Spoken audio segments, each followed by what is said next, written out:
You know, from as long as I can remember, I've been fascinated by design in one form or another.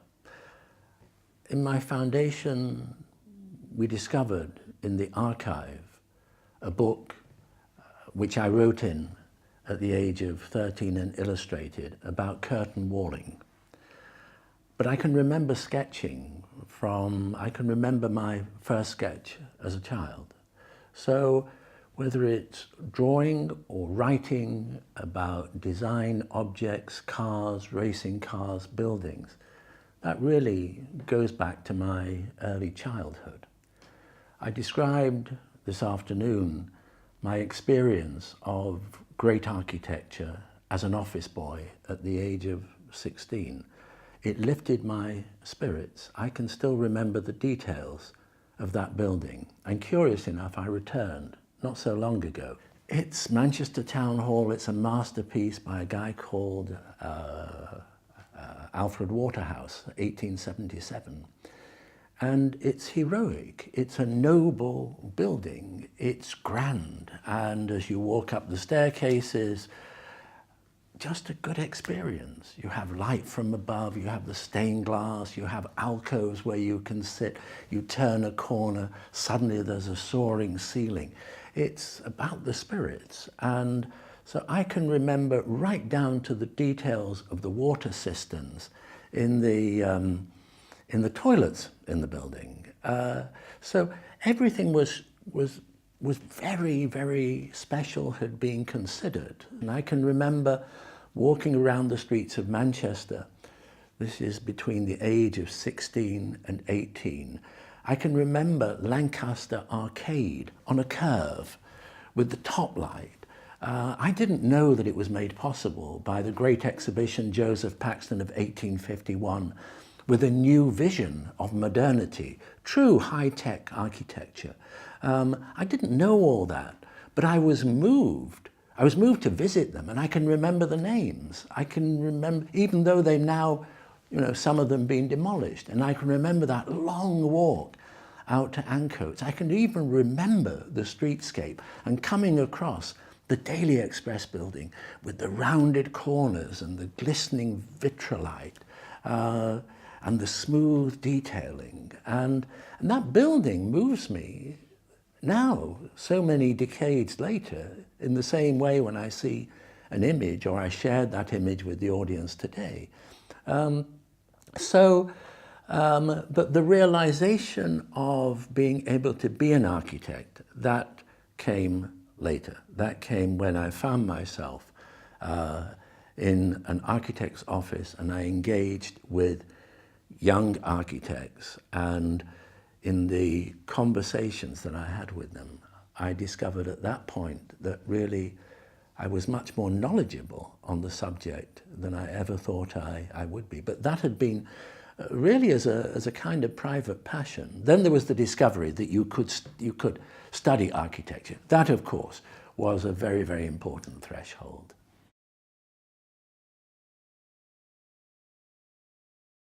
They were the great architects who had gone before. So they were architects like Le Corbusier, Frank Lloyd Wright. Of course, they were alive at the time that I was studying.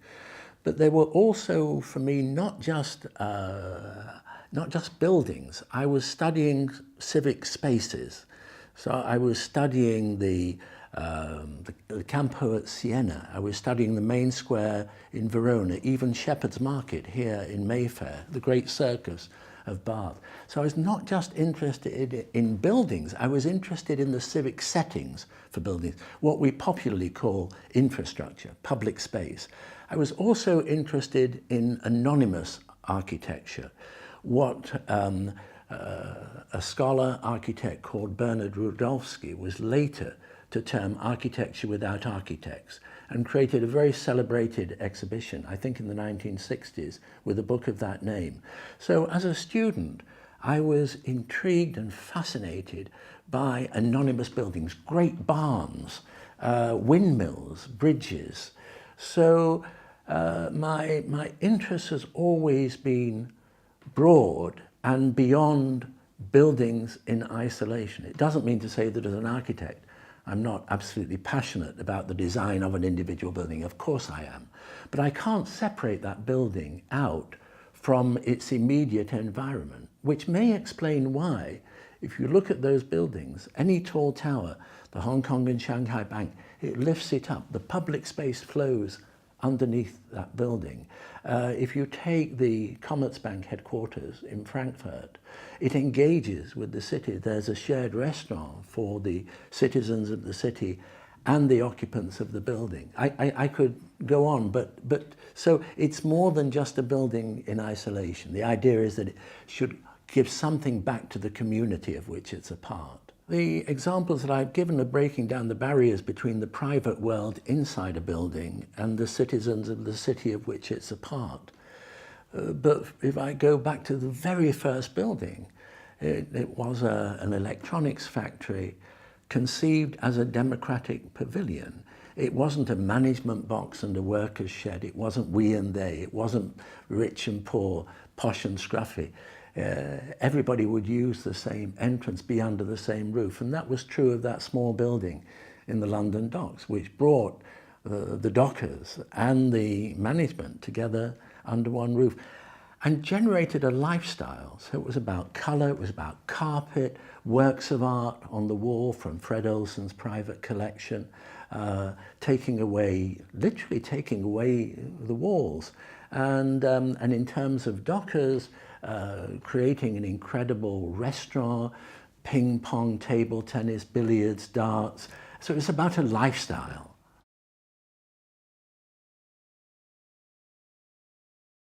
Well, I think it's working with those who commission a building to perhaps try to persuade them that it can go beyond their expectations.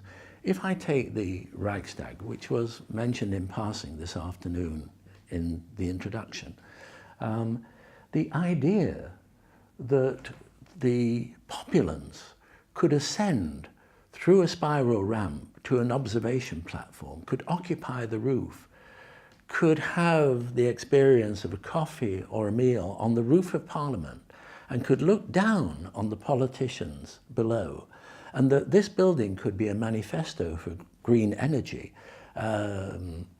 with no fossil fuels, no pollution, zero carbon virtually. All of that was born out of convincing those politicians that this was possible. This was never part of what they asked for, but they were, in a way, encouraged and bought in to that expanded vision of the project. You can't really say, I'm going to make a landmark building.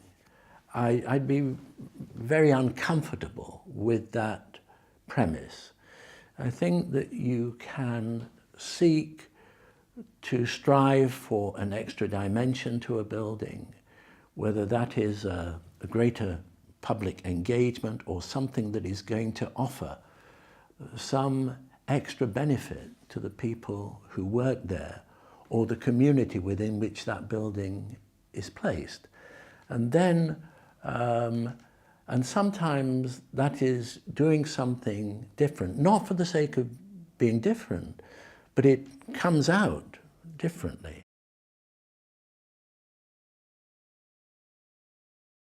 If I take the aviation adage that the price of safety is constant vigilance, in other words, something which might to the outsider look easy, really it's exceedingly difficult, and paradoxically sometimes the simpler a building looks, the more complex the process behind it. It's like the saying about a poem and an essay.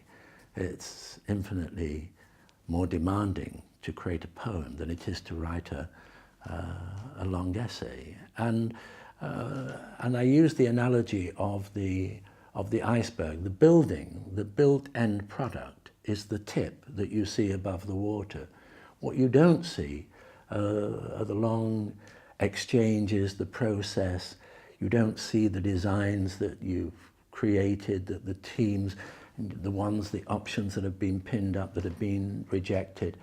In the case of the Reichstag, you don't see those long meetings with 65 representatives of every kind of political party who've been brought up to disagree professionally. If they're not disagreeing, they're not doing their job. And for the first time, they all have to agree on something. So, and they're running off, and you know they're going to the press, and you know that there's going to be an attack in the press. I would say that we're seeing all the kind of advanced signals of mobility that will be much more seamless, that will be quieter, that will be cleaner, that has the potential to reduce pollution, to increase greenery in cities. If you take the revolution around transport, and it's no longer fossil fuel based, it's electric, then you're not going to have the byproducts, which are fertilizers. If you don't have fertilizers and you have a water issue, which is also on the horizon, you have to call into question why agriculture is out there in the middle of nowhere.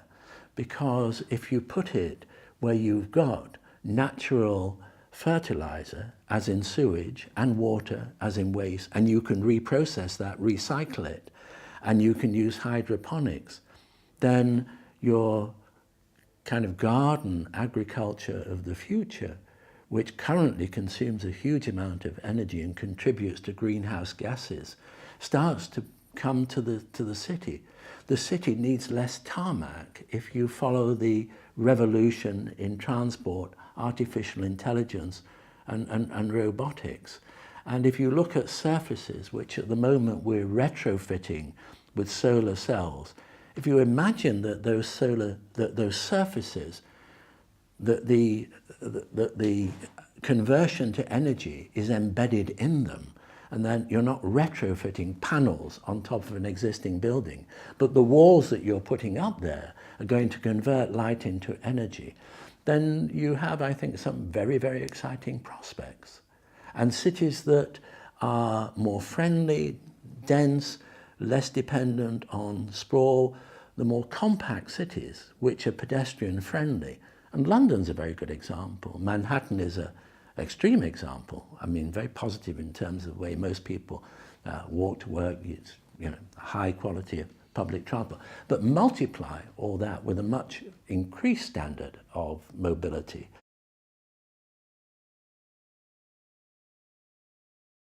We've done two projects, one with the European Space Agency on lunar habitation and one with NASA on habitations on Mars. And interestingly, to inhabit Mars, the moon becomes a staging point, which makes that possible in terms of transport. I think that whole question of space travel, which arguably in its birth was out of a Cold War, but has been a vision of science fiction. And the science fiction of my youth is the reality now. So you could say that science fiction is reality waiting to happen. And in that sense, I think space travel is less about the idea that maybe the planet will one day be inhospitable, which it may be, but I think that is so far off. So I don't think it's about that. I think it's about doing it because it's there. Why would you climb a mountain? Why would you build a tall building? Of course, you can do all kinds of rationalizations and justifications. I can tell you statistically the benefits of building high in terms of density and the number of activities that you can get in a tall building, the way it can engage with the ground. But in the end, it's like watching kids play, or going back to our own childhood, where you pile one brick on top of another. I think it's about stretching boundaries. It's about flight, overcoming gravity, which is still a wondrous thing. And although I've piloted thousands of hours in helicopters, sailplanes, fast jets, vintage biplanes, I still get a thrill from seeing an aircraft take off and land. And I think that in a way, the whole space travel, the habitations on faraway places, like putting up the bivouac on the side of a mountain to demonstrate you can do it, initially with oxygen and then without oxygen. So I think it's the human spirit. My foundation is working on a series of drone ports across rural Africa, which will combine with the technology of a drone to be able to deliver urgent medical supplies over distances where you can't travel by road, because that road infrastructure is not in the way that we take it for granted here, or railways. And rather than waiting for that to catch up, and in some cases, can it ever catch up given the explosive urban growth? So it's not just Africa, that's true of other continents, emerging economies. So how do you combine these technologies?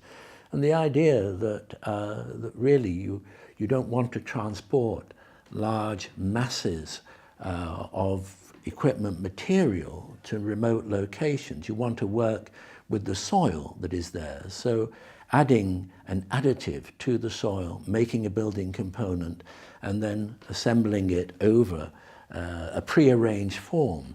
That same principle is achieving the habitations on the Moon and Mars. You're moving the minimum amount of mass, of weight, of stuff out there to a faraway destination. So payload is critical, has to be as light as possible. So you're using the material on the Moon and on Mars. It's called regolith. It's essentially the moon dust. And the closest that we have here is volcanic ash, very, very similar. So we've demonstrated with these agencies that you can, in the case of the Moon, you can send out a robot, you can send out an inflatable building, you inflate the building, the robot moves around, it scoops up earth, it mixes it with the additive to form a building material that will set and that will harden. The robot creates a structure which is based on the patterns of bones in humans and animals. Very, very strong crystalline structures with lots of voids. And that gets filled by the moon dust. The whole thing hardens and it creates a very, very deep crust, which is resilient to meteorites, which are going faster than the speed of a bullet, may hit it, impact it, so it's kind of sponge-like in that sense, and easily repairable by the robots. Out in Mars, it's the same principles, but they're using a microwave process to melt the outer layer of the regolith. So it's coming back to that thing of doing more with less, of higher performance. And that is, if that is true of the mobile phone that's in my pocket, which replaces the millions of tons of copper cable that crossed the oceans not so long ago, and then was rendered redundant by the satellites, and then in 1947, the power of my pocket phone would fill the entire trunk of an automobile. And I remember in the 1980s carrying around a mobile phone, and it was a metal suitcase, you know, and I'd proudly put it on the table, and it had the phone hooked there with a kind of coiled cable. So if you apply that approach to technology and the reducing costs of solar and the ability to not have heavy transmission cables, you can see the prospect of bringing power and light, clean energy to 1/4 of the population of the world, I mean several billion, who don't have access to energy, which relates to life expectancy, infant mortality, sexual and political freedom, freedom from violence. And we haven't even started on sanitation and clean water.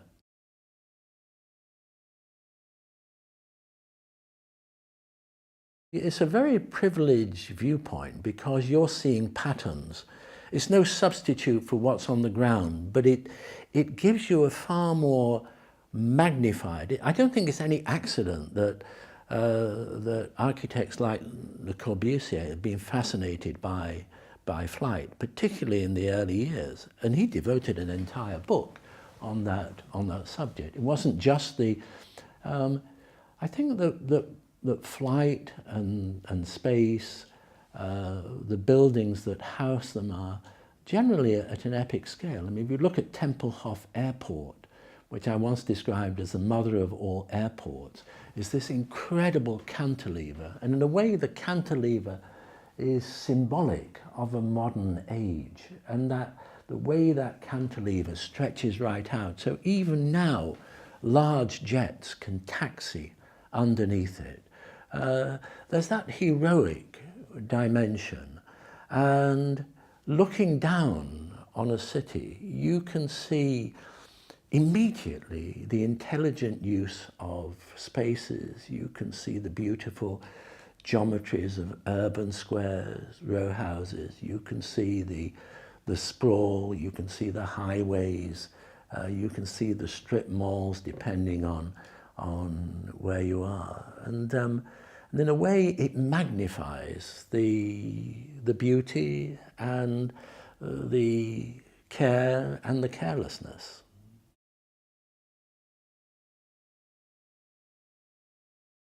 I mean, it was without question the kind of total love and devotion, which I think, like so many of us, you only appreciate, really understand when it's sadly too late to fully appreciate the sacrifices that they made. So, and also their example, their work ethic.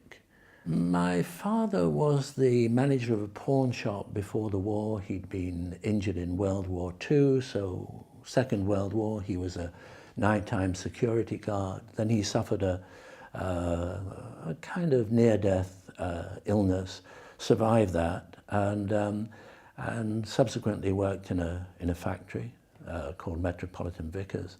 My mother worked as a waitress in a cafe, and they were inspirational in their attitude to life, to work.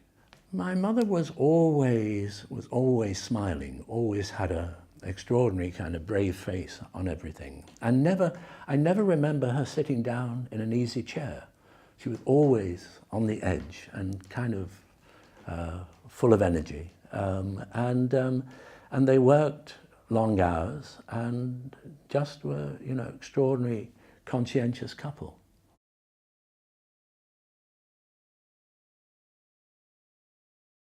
As I went through architecture school, I think I was challenging myself and challenging the tutors by perhaps doing things in ways that had not been done before in the kind of history of the school. Whether that was rejecting Georgian buildings, and I hasten to add I love Georgian buildings, but instead of drawing two-dimensionally, to take a different kind of architecture, an architecture that most architects would not consider architecture, and draw that three-dimensionally, and then explode it to show how it stands up, how it works. There's a distinguished Spanish professor, historian, critic, who's curated an exhibition of early works, and he shows the drawing that I did as a student, that I've just been talking about, of a great barn, the way it sort of, the structure works, kind of a tree-like structure. And he puts that drawing opposite a detail from a winery designed for Chateau Margaux.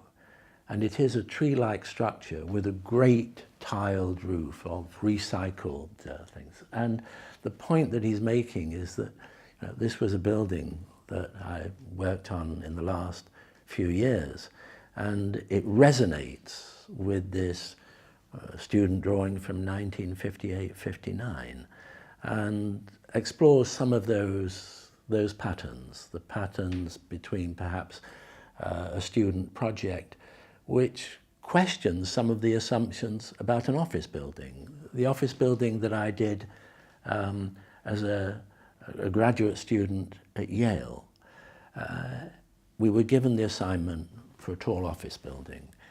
Now, a tall office building, you can open the books and you can see the plans. And from the earliest skyscrapers to the very latest, they're all essentially the same. There's a solid core in the middle and a ribbon of space around it. That could be the Seagram building, it could be the Empire State Building, Chrysler Building, whatever. And at Yale, I remember saying to Paul Rudolph, the dean, I need an engineer. I need to sit down with an engineer. I need to know about a tall building, because I couldn't bring myself just to take a book on office buildings and essentially copy the idea. Out of that came the concept of taking that solid core from away from the space and putting it between two other spaces. Now, an architect called Lou Kahn had also done this in laboratories, which were trailblazing in that sense. And maybe that was an unconscious influence, but it had never been done in a tall office building, maybe in a small laboratory building. So that was the genesis of that project, and it was Bob Stern, the until recently fellow student at Yale at the time as an undergraduate, who identified that that was really the birth of the Hong Kong and Shanghai Bank, which as a major tall building took the core from inside and put the core either side of a space. So you could look through the space. It was like a big loft space. And so for the first time, a bank can have a dealer's floor in its headquarter building. So it's more flexible, it's more human, you can see through the space. It's not just omnidirectional like a kind of kebab with the core in the middle.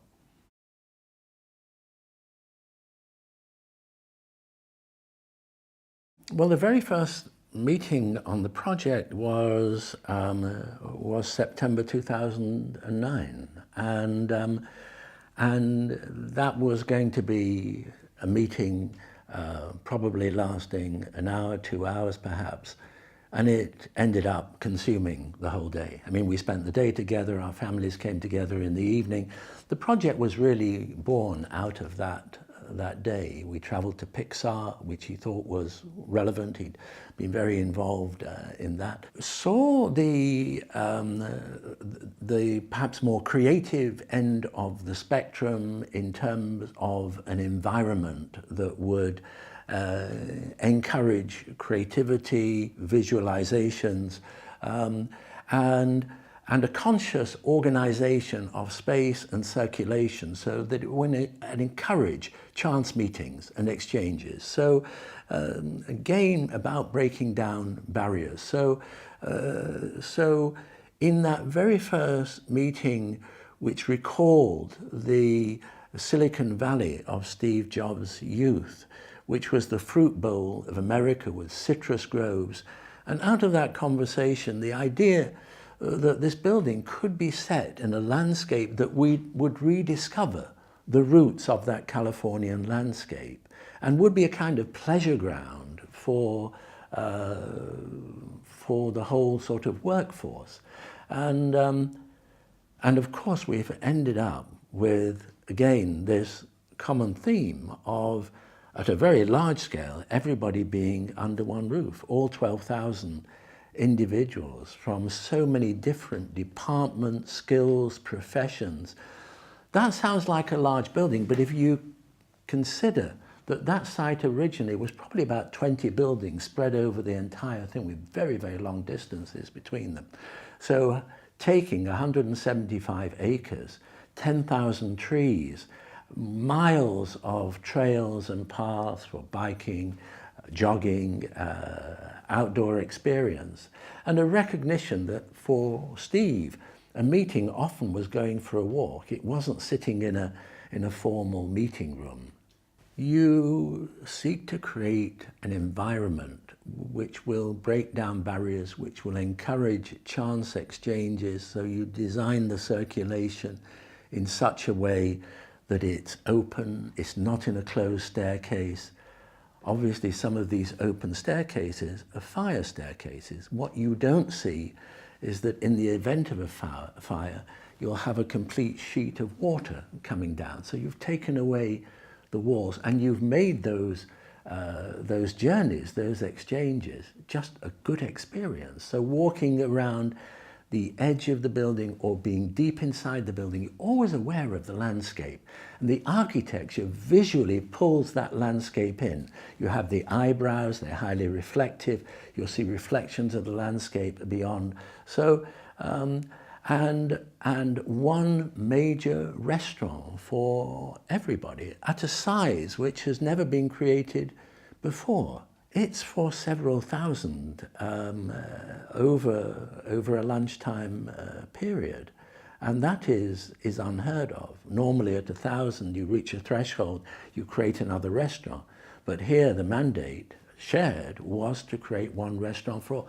And the whole wall, 4-story high glass wall, opens up to the landscape, so the distinction between the inside and the outside flows, and you're breaking down that, again, that physical barrier. This is a building which breathes, so it's a healthier building, it consumes less energy, creates less pollution, and the whole complex is totally energy sufficient.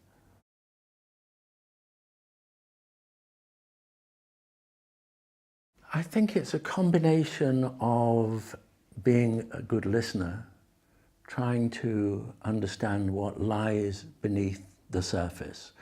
And I mean that in the most literal sense of it could be a cultural institution, it could be an enterprise, it could be a site, it could be the culture of feng shui in an Asian society. The things that you can measure and the things that you can't measure. And it's about drawing on the best of diverse skills, the reality that an architect cannot design and realize a building independent of engineers, skilled engineers, structural engineers, environmental engineers.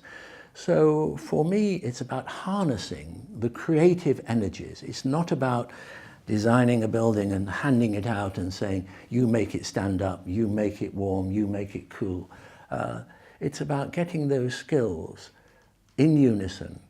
The analogy is perhaps a round table, which is non-hierarchical. That doesn't mean to say that you don't have strong leadership.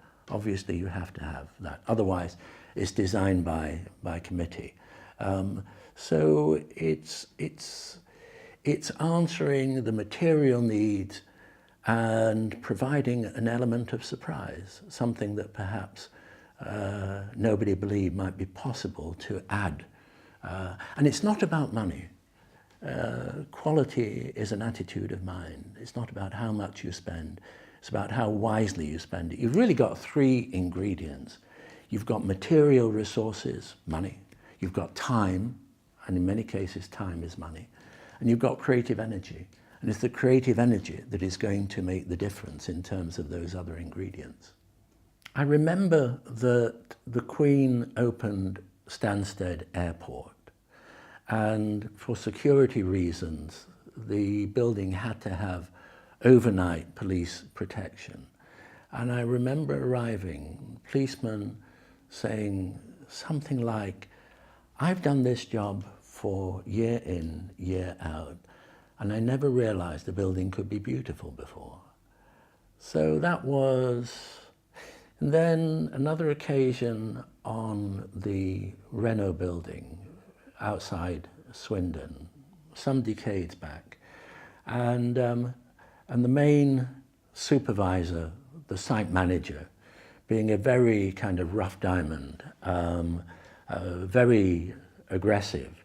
And I remember visiting the site quite late, early evening, and this guy was coming down from the roof, and I talked to him and realized that every night at the end of the day, he just went up there, sat there, and he just said, you know, this is just a great experience. So sometimes the most unexpected sources, a building touches something at a very kind of human level. And if a building can make you want to go to work or stay there or enjoy the experience.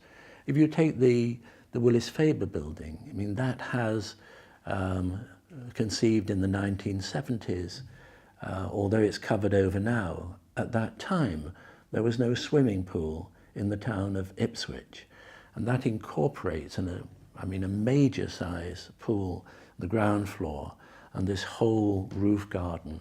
And that becomes a venue for civic events, birthday parties, special occasions in the town. So it's like a social magnet. It's a place where people want to go to.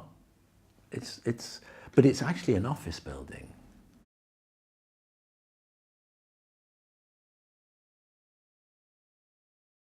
I remember a newspaper front page headline and a scathing attack on the building.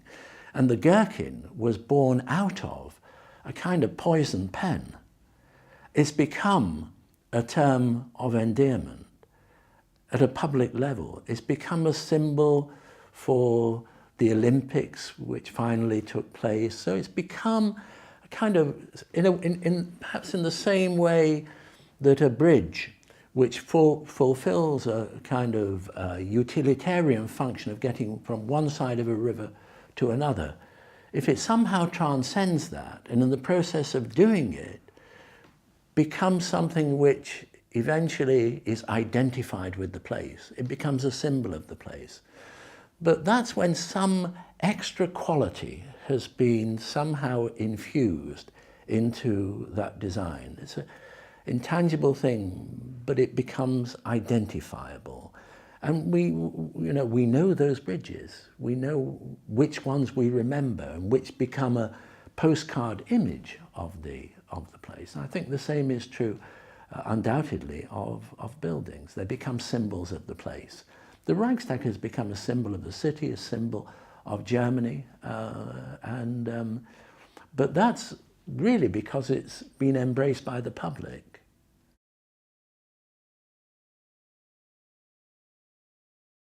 I'm always, I think by nature, thinking ahead and rarely looking back. Notwithstanding that, perhaps one of my starting points on any project is to look back. So what lessons can one learn from the past? If it's a larger community, like an experimental community in the desert, where you're trying to demonstrate that it can be zero waste, zero carbon. So you're trying to learn how, in a time before energy, before electricity, how did they, in the Middle Ages, create dwellings which were cooler than the desert? And how did they achieve that? By using shade, evaporative cooling of water, greenery, wind towers capturing a breeze high up, pulling it across wet cloths to cool the air. So learning those lessons. If I take the Great Court of the British Museum, it was going back in the history of that building. And although there was no courtyard to the British Museum, solid in the middle, discovering that in the past there had been a courtyard. The architect died 7 years later, the brother comes along, puts a circular library, fills in the courtyard. When you examine it, all the stuff that is filled in between that library and the historic structure is not really very worthy. They're mostly storage rooms. So you can peel away the layers of history. I was in the Royal Academy this morning, a small project that we did there, the Sattler Galleries, and that was the same story, seeing what you could take away and how you could grow a new kind of generation of galleries within a 19th century complex. So learning from the past. Have a foundation which is seeking to bring different skills together to address some of those issues. But it's the challenges in a tiny project, whether that's a very small chapel in the Venice Biennale next year, and how you create something with the absolute minimum of materials, literally sticks and canvas, to the complexities of a very large airport like Mexico, which increases the span from something like 100 feet to several hundred feet. Great cathedral of a space with no horizontal roofs, no vertical walls, but everything being one very, very smooth flowing skin. The airport of the future now.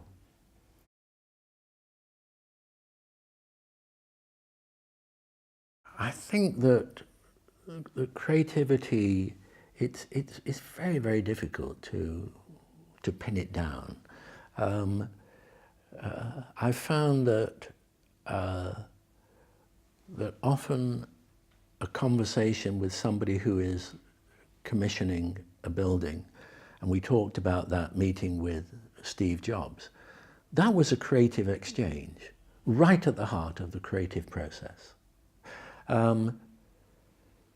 If I'm part of a team around a table and we're thrashing out what the options are on a site for a certain kind of building, and there's an interaction between those who are concerned with how the building will breathe, how the building will stand up, how it will look. That kind of team interaction is for me very much also at the essence. So working with like-minded colleagues, regardless of their discipline, background, age or whatever, the ability to create an environment in which everybody can contribute, and to whittle that down and distill it as part of a creative process. The creative process for me is also when I'm cycling. I remember going to the Bayreuth festival, the Wagner festival, and it was at the time of Wembley.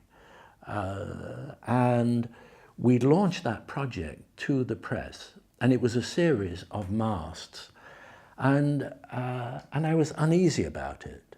And I'd shared that unease just ever so discreetly with some kind of colleagues around me. And I was in between performances, I got a mountain bike from the hotel and went on a long ride. And I was thinking, why are we not taking away those masks, which could be any stadium, almost anywhere in the world? It's a kind of well-tried and tested. Why not create an arch and suspend the roof from the arch? And I came back and I phoned a guy called Alistair Lenchner, who was engineer in the practice at that time. And I shared the idea with him. And I remember doing it on the coach going to the festival theatre. And but that had probably come out of a long period of pondering that, discussing it. I would hope that there's a recognition that in some way or another it has contributed to the breaking down of barriers, somehow de-institutionalizing some of those buildings. They might be workplaces, they might be cultural buildings where under one roof you have the contemplation of great works of art and the studying of the history of art. And that might be linked to a degree of innovation, harnessing technology to a good end, and bringing an element of joy and uplift to spirits.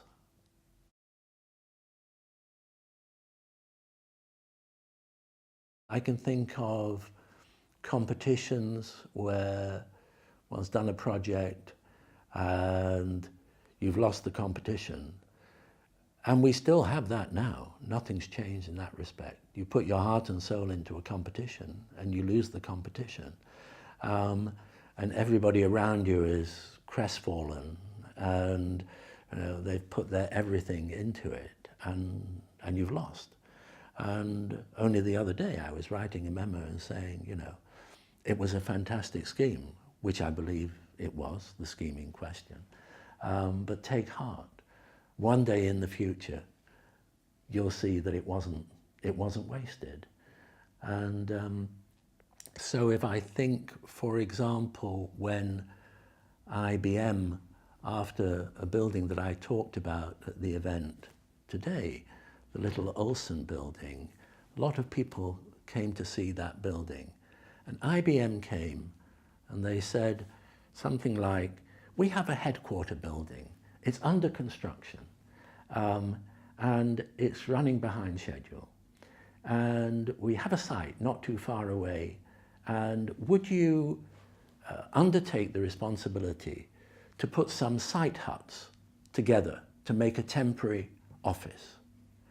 And with an awareness of the competition that we had lost for a comprehensive school, where had an umbrella, a service umbrella, a steel lightweight lattice, a deep plan, and with that knowledge and know-how, and incidentally that knowledge and know-how came out of America and student travels and the SCSD, the California school system, and the case study houses in California, and demonstrated to IBM that with the same budget and timescale, we could do a new building.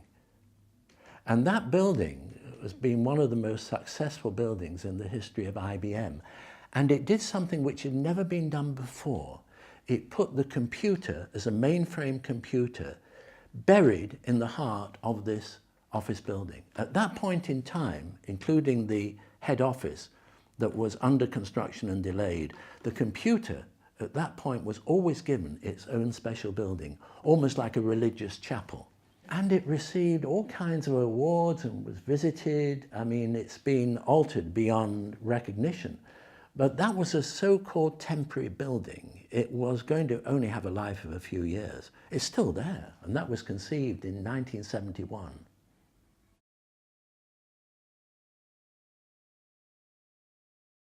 The interesting change over time for me is that a lot of the qualities of a building that I've enthused about and tried to communicate and tried to embody in designs, a view, sunlight, changing with the seasons, bringing nature into a building, buildings that breathe, that work with the elements, to make a fresher environment, really been pioneering those as ideals from a subjective basis.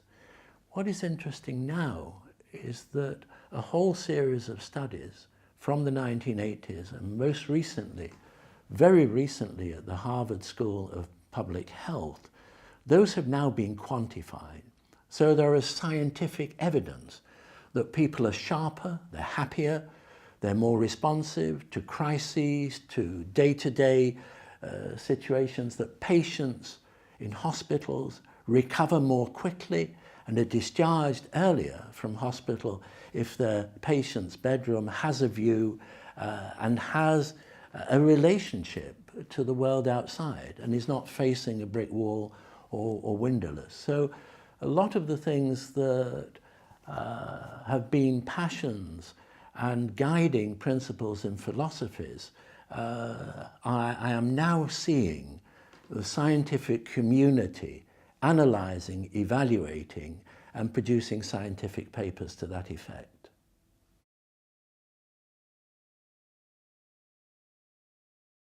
Dream, remain a student beyond being a student, and never give up. And that even when you think you've failed, that nothing really is ever wasted, that one day in the future, that failure may be seen as leading to a future success.